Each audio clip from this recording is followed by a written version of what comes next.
на нашей собственной российской научной и промышленной базе за счет активного подключения к выполнению государственного оборонного заказа малого и среднего высокотехнологичного бизнеса. Сегодня на наших заводах, в конструкторских бюро, научных коллективах трудятся и опытные специалисты, и все больше молодых людей.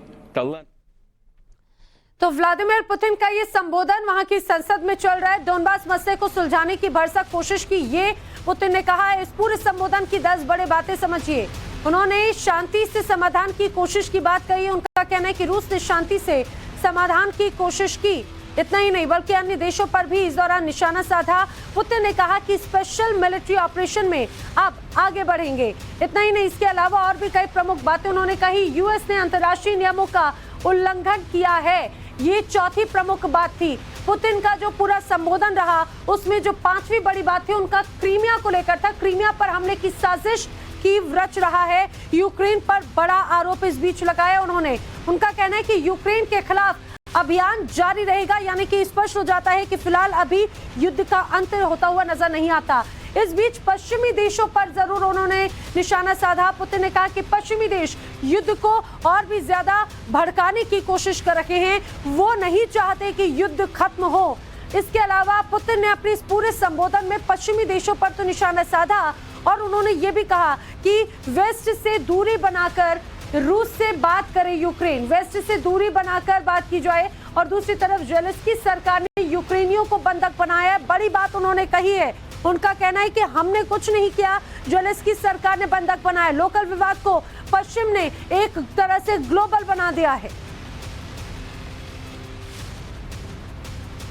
और मेरे साथ भी इस समय defence expert retired colonel S डिनी साहब मेरे साथ में जुड़ रहे हैं। सर, जरा समझाइए जो प्रमुख बातें इस दौरान पुतिन की तरफ से कही गई है, इन पूरी बातों को देखकर क्या लगता है आपको? देखिए मैम, क्लियर है कि अभी 1 साल होने वाला है इस युद्ध को स्टार्ट होके।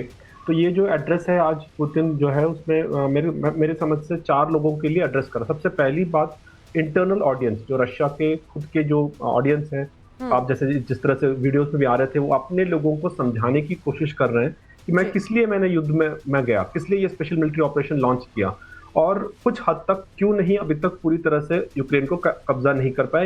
एक एक्सप्लेनेशन की तरफ है। दूसरी चीज में वो अपने इन बयानों से यूरोपियन यूनियन और यूरोपियन जो कंट्रीज है उनके बीच में एक डिवीजन करने की कोशिश कर रहा है कि देखिए हमारे गलती नहीं थी, ये तो हमारे ऊपर थोपा गया है। और इस तरह से अगर हम चलते रहेंगे तो और हम अपना लगातार युद्ध को कायम रखेंगे, हम बंद नहीं होंगे।